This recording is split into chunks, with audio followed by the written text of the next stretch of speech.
자, 구약 3대 절기 우리는 늘 기억해야 됩니다. 첫째가 유월절인데 거기는 무교절과 함께 갑니다. 두 번째는 칠칠절 혹은 맥추절 혹은 초실절 그렇게 부릅니다.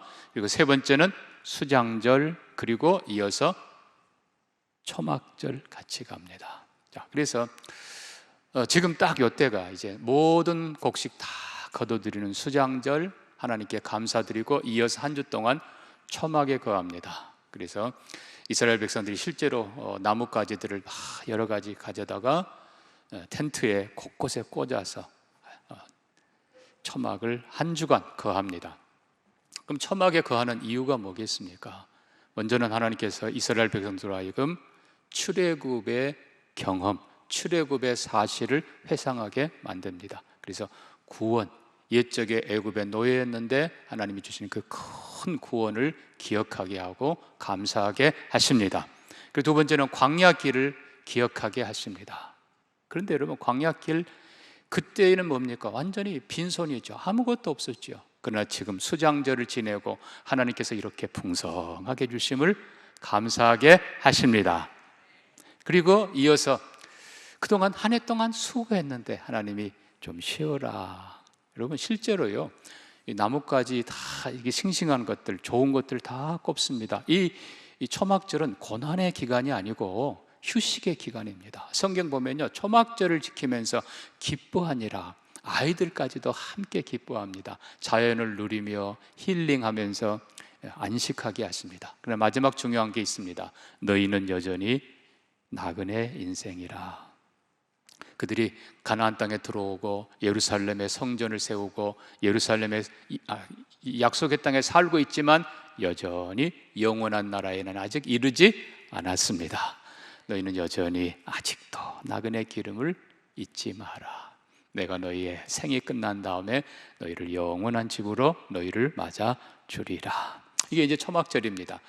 그런데 우리가 지금 살피고 있는 룻기는 이제 초실절, 맥추절이지요. 보리 추수 때, 그리고 끝날 때까지 스토리가 진행이 됩니다. 자, 그러니까 7은 절기로 치면은 두 번째 절기인데 본질은 같습니다. 감사.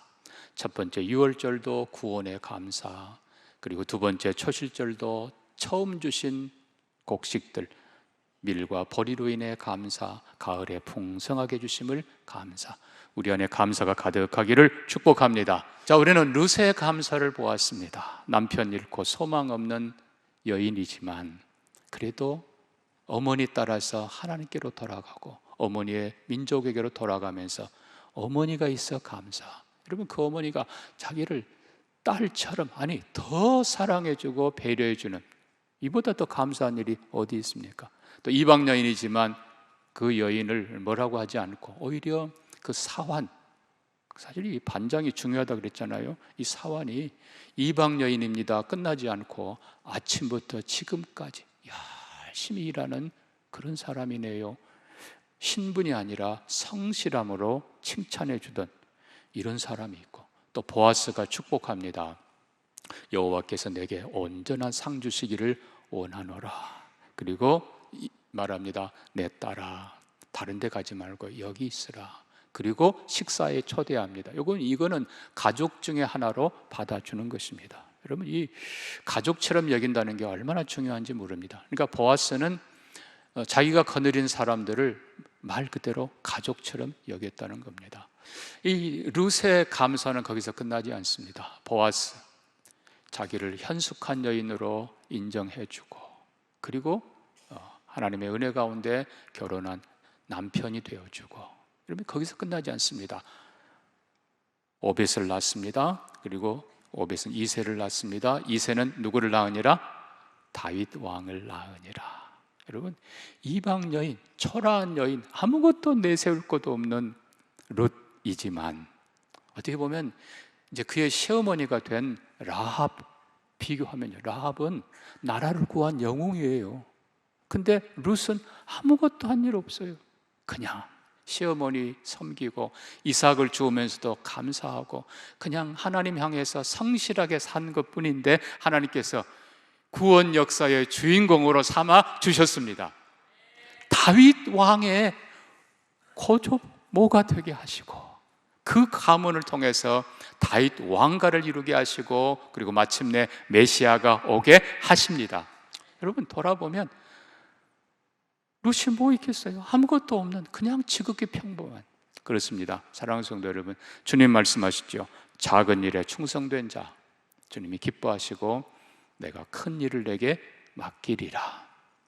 여러분 시어머니를 사랑으로 돌보고 섬기고 그리고 작은 것 주우면서도 감사하고 성실하게 사는 그 여인을 하나님은 구원 역사의 큰 주인공으로 삼아 주십니다. 작은 일에 충실하는 여러분 되기를 축복합니다. 자, 이제 우리는 본문의 가장 중요한 룻기의 실상 주인공 보아스의 감사를 살펴봅니다. 여러분 보아스는 감사할 일이 너무 많은 사람이에요. 먼저 이 보아스라는 사람이 누군가? 자, 2장 1절 보니까요, 나오미의 남편 엘리멜렉의 친족으로 누가 있었다고요? 유력한 자가 있으니 그의 이름이 뭐더라? 보아스더라. 유력한 자라고 있습니다. 그래서 이 보아스가 그럼 누군가? 유력하다는 게 무슨 뜻인가? 첫째는 그의 신분이 대단한 사람입니다. 자, 우리가 민수기에 가보면 민수기 1장 7절에 하나님께서 이스라엘 12지파의 지도자를 임명하실 때에 가장 큰 지파가 뭐예요? 유다 지파죠. 유다 지파의 지휘관 나손하고 하나님이 그를 부르십니다. 이 나손은 유다 지파의 지휘관으로, 그 다음에 성막을 중심으로 동서남북 진을 칠 때 동쪽 해돋는 편 1번으로 진영을 갖춘 그 지파 역시 유다 지파의 나손. 그리고 조금 더 내려가면 10장에 민수기 7장에 성막을 완성하고 하나님께 지휘관들이 봉헌을 하는데 최고의 봉헌으로 제일 먼저 드린 사람이 바로 유다 지파 나손. 10장 보면 이스라엘 백성들이 이제 동쪽을 향해서 행군해 갑니다. 예루살렘 가나안 땅을 향해서 행군해 가는데 맨 앞에 유다 지파가 갑니다. 유다 진영, 유다 지파. 그리고 그 앞에 백마를 타고 가는 사람이 누구예요? 나손이라. 그 사람의 후손이에요. 나손은 살몬을 낳고, 이 살몬이 바로 여리고성에 정탐으로 갔던 그 친구예요. 그 살몬이 룻을 통해서 보아스를 낳고, 보아스는 오벳을 낳고, 이새를 낳고, 그리고 이새는 다윗 왕을 낳으니라. 여러분 한마디로 말하면 신분, 가문이 유다 지파 정도가 아니고 한마디로 말하면 믿음의 명문 가문입니다. 여러분 저는 우리 교회 성도님들이 이렇게 되기를 축복합니다. 믿음의 명문 가문. 이제는 뭐 신앙의 5대, 6대 내려가면서 여러분 정말 이런 든든한 가문들이 많이 세워지기를 축복합니다. 그뿐만 아니라 여기 유력한 자라고 하는 이 표현은요, 양면으로 다 썼습니다. 한편으로는 용사라는 뜻이고 또 한편으로는 재물이 많은 자, 한마디로 말하면 하여튼 선한 영향력으로 인정받는 사람, 그래서 유력한 자라는 단어를 썼습니다. 자, 근데 이게 여러분 이 가문이 대단하고 신앙의 가문, 명문 가문, 실제로도 거기에 걸맞는 능력이 있고 재산이나 모든 면에서, 그러면서 또 선한 영향력을 끼치는 사람, 하여튼 모든 면에서 요즘 말로 하면 돈도 많고 학식도 많고. 여러분 근데 모든 부자가 그렇지는 않다는 것입니다. 이게 문제입니다. 우리가 이미 룻기 앞부분 살펴본 것처럼 베들레헴에 또 한 사람 부자가 있었어요. 누구였어요? 엘리멜렉. 흉년 들 때에 고향 사람들을 돌봐야 되는데 싫다고 풍족하게 챙겨서 도망갔던 사람 엘리멜렉. 미안하지만 결과가 어때요? 빈손뿐만 아니라 세상 떠납니다. 그런데 사무엘상 25장에 이런 사람이 또 한 사람 등장합니다. 자, 사무엘상 25장 누굴까요? 자, 마온에 한 사람이 있는데 그의 생업이 갈멜에 있고 심히 부하여 양이 3,000마리, 염소가 1,000마리. 그가 갈멜에서 양털을 깎고 있었더니, 그리고 나서 그의 이름이 뭐라고요? 그의 이름이 나발이요. 그의 아내의 이름은 아비가일이라. 여자는 총명하고 용모가 아름다우나 남자는 완고하고 행실이 악하며 그는 갈렙 족속이었더라. 그 위대한 사람 갈렙의 후손이었는데 완고한 사람. 근데 여러분 성경은 참 재밌습니다. 욥의 경우도 우스 땅에 욥이란 사람이 있었는데 그가 순전하고 정직하여 하나님을 경외한 자라. 그리고 그의 자녀가 맺히고 그리고 나서 재산이 어떻고 이렇게 기록되어 있어요. 이름이 맨 먼저 기록되어 있어요. 그러나 여러분 나발 경우에 보십시오. 재산이 먼저 기록되고 맨 후에 나발이 기록되어 있어요. 이름이 나와요. 여러분 이게 무슨 뜻이겠어요? 사랑하는 성도 여러분, 여러분의 이름과 인격이 하나님 앞에 먼저이기를 축복합니다. 자, 이 나발이 결국은 다윗이 사울을 피해 도피한 그때에 이 나발의 양떼들을 실은 돌보고 많이 도움을 줬는데 양털 깎는 날 다윗이 소년들을 보내서 양털 깎는 잔치를 크게 합니다. 그래서 뭔가 좀 가져오라, 음식이나 이런 것들을. 근데 나발이 여지없이 모욕하고 거절합니다.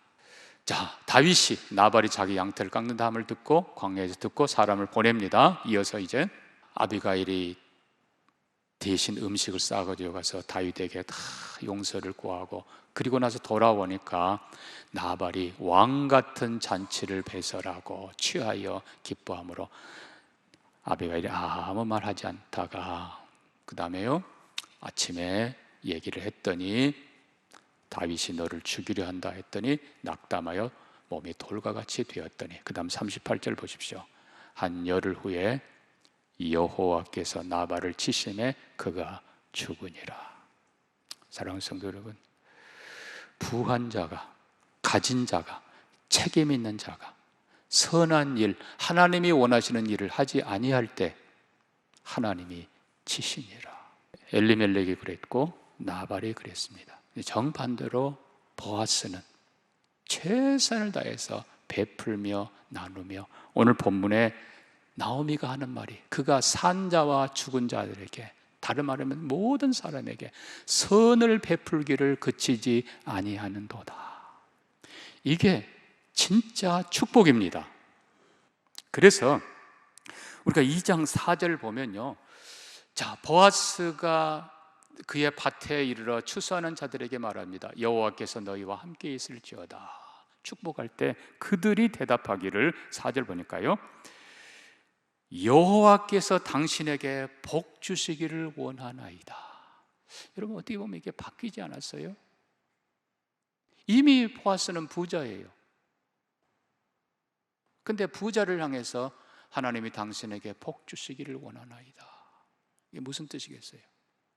결국 보아스가 복받아, 보아스가 재산이 많고 모든 것 많으니까 그와 함께 있는 사람들이 함께 복을 누리는 것입니다. 당신 같은 사람에게 하나님이 복을 더 주시기를 원합니다. 이거예요. 여러분, 저는 우리 교회 성도님들이 그렇게 되기를 축복합니다. 당신 같은 사람이 더 잘 되기를 바랍니다. 근데 보아스는 그들에게 여호와가 너희와 함께 하기를 원하노라. 뜻이 뭐겠어요? 그분이 복의 근원이시다. 그분이 최고이시다. 그분이 너희들에게 함께 하기를 원한다. 여러분, 이 서로 축복하고 축복으로 답하는 이 모습, 여러분, 여러분의 가정이, 여러분의 일터가 이렇게 되기를 축복합니다. 자, 그래서 우리는 보아스는 그의 자랑스러운 가문, 여러분 중요한 건요, 그냥 가문을 자랑한 교만이 아니에요.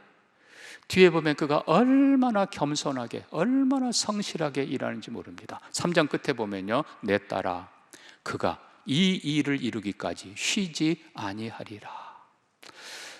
보아스 같은 부자면요 굳이 타작마당에 올 필요가 없어요.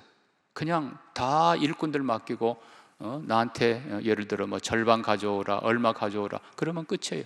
근데 와서 그들과 함께하고, 심지어 3장 가면요 노젓가리 쌓아놓은 곳 거기서 함께 자고, 그리고 또 함께 수고하고. 여러분, 이 보아스는 예수 그리스도의 모습입니다만 성실한 주인, 그냥 부려먹는 사람이 아니라 축복하는 사람, 선한 사람, 더 중요한 건요, 열린 마음입니다. 여러분, 아랫 사람들에게 사랑으로 축복으로 열린 사람, 한 걸음 더 나가서 이방 여인에게도 내가 당신의 믿음을 들어서 내가 당신이 현숙한 여인을 아오 그를 축복하든. 여러분, 중요한 건요, 아랫 사람들에게 마음이 열린 사람은 이방인에게도 마음이 열린다는 거예요. 더 중요한 건 결론으로 얘기하면요, 열린 마음, 이게 바로 감사하는 마음이에요. 여러분, 닫힌 마음에서는 감사가 나올 수가 없어요. 좋은 일꾼들을 주심을 감사하며 그들을 축복하면서 열린 마음, 이방인이지만 하나님을 향해 나오는 그를 보면서 축복하며 열린 마음. 그래서 하나님께서는 최고의 일꾼들을 주시고 그리고 최고의 현숙한 아내를 주시는 것입니다. 자, 이제 결론으로 보면 이 보아스가 바로 예수 그리스도의 조상이고 예수 그리스도의 모습입니다. 이미 말씀드린 대로 보아스는 신분이 벌써 다윗의 조상이고 다윗은 예수 그리스도의 조상, 장차 올 메시아 예수 그리스도의 조상이죠. 근데 신분적으로 그럴 뿐만 아니라 특별히 이 고향 유대 땅 베들레헴이 미가서 5장 2절에 기록한 대로 메시아가 올 그 장소입니다. 미가서 5장 2절에 이렇게 썼습니다. 베들레헴 에브라다야, 너는 유다 족속 중에 작을지라도 이스라엘 다스릴 자가 네게서 나올 것이라. 그의 근본은 상고의 영원에 있느니라. 영원부터 계신 분, 태초부터 예비된 그분이 바로 베들레헴에 오실 것이다. 왜요? 그이가 보아스의 고향이기도 하지만 그리고 다윗 왕의 고향, 장차 올 메시아가 나실 곳입니다. 한 걸음 더 나가서 이 보아스는 예수 그리스도의 마음을 그대로 보여주는 분이십니다. 이 보아스는 말씀대로 선한 일에 쉬지 않는 분. 마태복음 9장 35절에 이렇게 썼습니다. 예수께서 모든 도시와 마을에 두루 다니사 회당에서 가르치시며 천국 복음 전파하시며 모든 병과 약한 것을 고치시니라. 가르치시고 그리고 선포하시고 병자들 일일이 고치시고 또 저녁에는 기도하시고 열심을 다해 쉬지 않고 일하시는 예수 그리스도. 또 예수 그리스도의 그 온유한 모습, 유력한 자이지만 오히려 겸손하게 사랑으로 축복하면서 우리 예수님의 모습을 그대로 보여준 보아스. 실은 이게 진짜 왕의 제목이죠. 그러니까 거기서 다윗 같은 위대한 왕이 나오는 것이고 그 가문에서 메시아, 우리의 구세주가 나오시는 것입니다.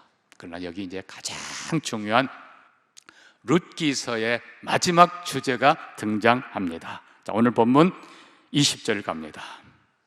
나오미가 자기 며느리에게 이르되 그가 여호와로부터 복받기를 원하노라. 그가 살아있는 자와 죽은 자에게 은혜 베풀기를 그치지 아니하도다 하고 나오미가 또 그에게 이르되 이 사람은 우리와 가까운 사람, 우리 기업을 물을 자 중에 하나이라.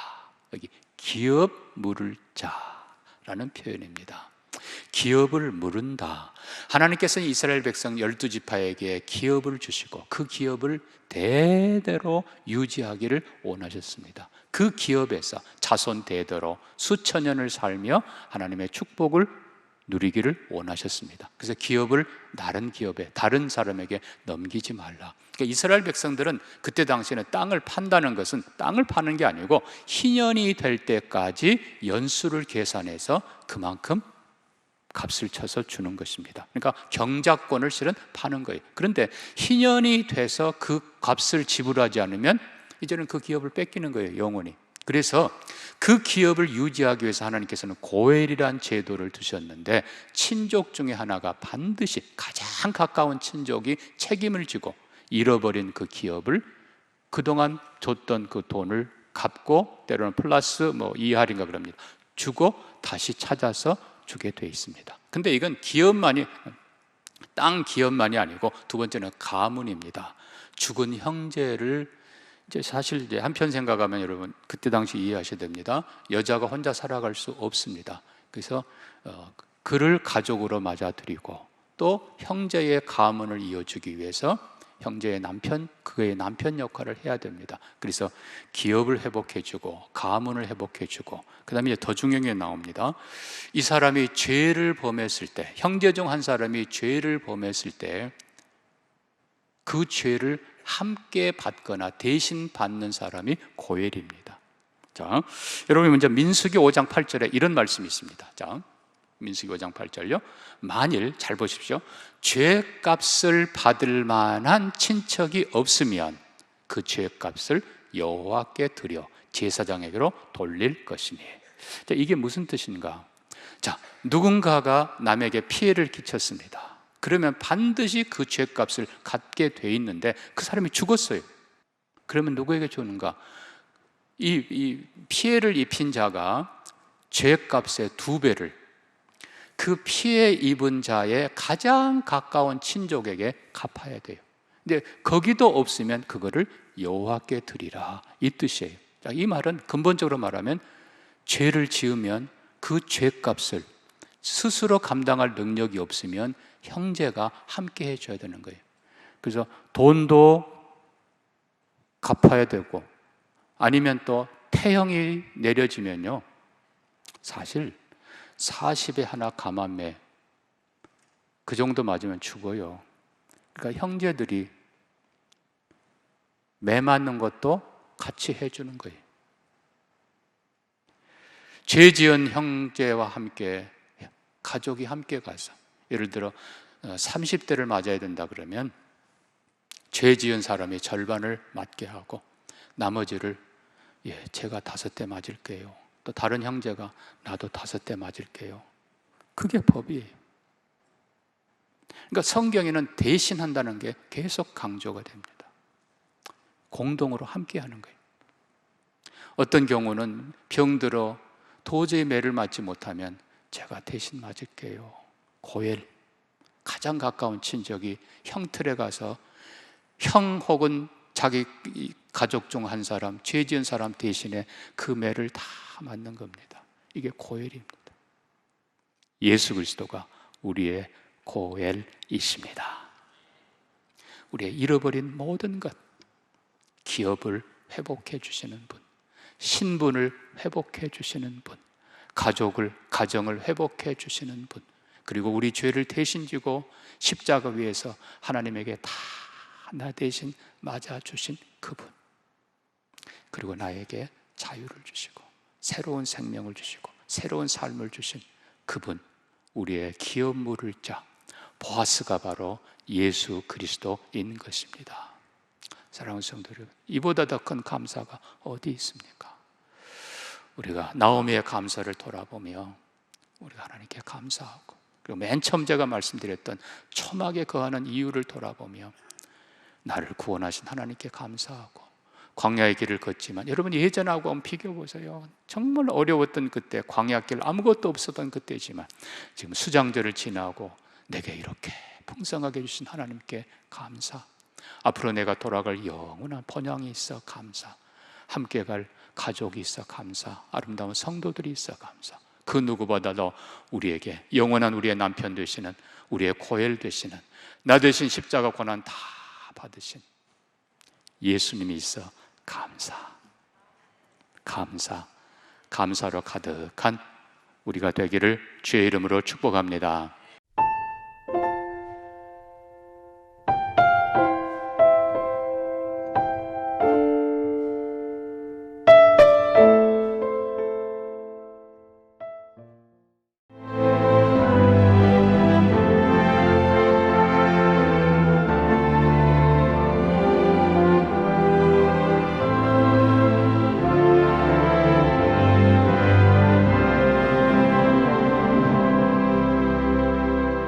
올해 당신의 산타는 누구인가요? 제7회 담양 산타 축제.